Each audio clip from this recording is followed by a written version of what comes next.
चीन पर पड़ेगा। दरअसल दक्षिण कोरिया के राष्ट्रपति यून सुक योल 16 और 17 मार्च को जापान दौरे पर रहेंगे। बीते बार में ये पहली बार है जब दक्षिण कोरियाई राष्ट्रपति जापान दौरे पर जा रहे हैं। ये फैसला उस कदम के बाद हुआ है जिसमें युद्ध के दौरान जापानी फैक्ट्रियों में जबरन श्रम लिए जाने के मामलों में मुआवजा दिए जाने को लेकर समझौता हुआ है।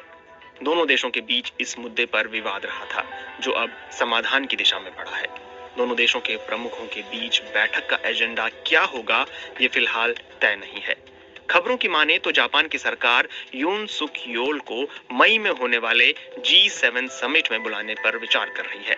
एक बात ये भी कही जा रही है कि अमेरिका जापान और दक्षिण कोरिया मतभेदों को खत्म करवाना चाहता था, ताकि दोनों देश चीन और उत्तर कोरिया का सामना मिलकर करें।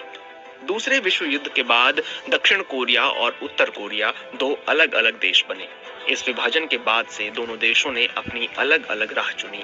कोरिया पर 1910 से जापान का तब तक शासन रहा जब तक 1945 के दूसरे विश्व युद्ध में जापानियों ने हथियार नहीं डाल दिए। इसके बाद सोवियत की सेना ने कोरिया के उत्तरी भाग को अपने कब्जे में लिया और दक्षिणी हिस्से को अमेरिका ने।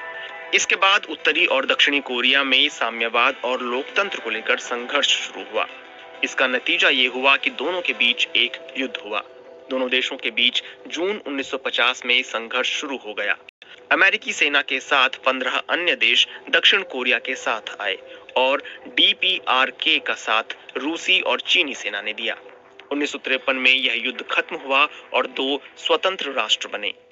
3 साल चले कोरियाई युद्ध में अमेरिका ने दक्षिण कोरिया की मदद की थी।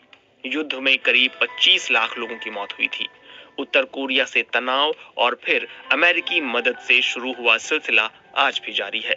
हाल के सालों में चीन के बढ़ते असर पर काबू पाने के लिए अमेरिका की कोशिश रही है कि वो अपने सहयोगियों को साथ ला सके।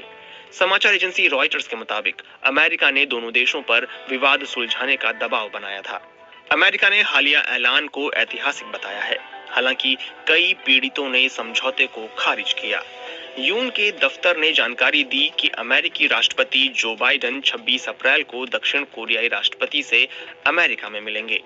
हाल ही में भारत में जब दिल्ली में G20 देशों के विदेश मंत्रियों की बैठक हुई थी, तब जापान के विदेश मंत्री भारत दौरे पर नहीं आए थे।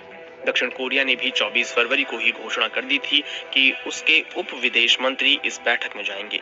यानी दक्षिण कोरिया और जापान दोनों ने अपने विदेश मंत्री के बजाय जूनियर मंत्री को भारत भेजा। लेकिन जब क्वाड देशों की 3 मार्च को बैठक हुई, तब अमेरिका के बुलावे पर जापान के विदेश मंत्री भारत आ गए। क्वाड को चीन विरोधी गुट कहा जाता है, जिसमें भारत, ऑस्ट्रेलिया, जापान और अमेरिका हैं। अमेरिका की इन कोशिशों को चीन के बढ़ते प्रभुत्व को रोकने के लिए रणनीति के तौर पर देखा जाता है। इस बात से खफा चीन दक्षिण कोरियाई राष्ट्रपति पर अमेरिका का प्यादा होने का आरोप लगाता है। वॉशिंगटन पोस्ट में छपे एक लेख में कहा गया है कि अमेरिका भले ही जापान दक्षिण कोरिया के बीच सुलह करवाने का श्रेय लेता दिखता हो, मगर हकीकत कुछ और है। लेख में कहा गया है, दक्षिण कोरिया और जापान ने एक नए अध्याय की शुरुआत इसलिए की है क्योंकि ये दोनों देश समझते हैं कि दुनिया तेजी से बदल रही है और तेजी से विस्तार करते चीन से अकेले निपटना आसान नहीं है।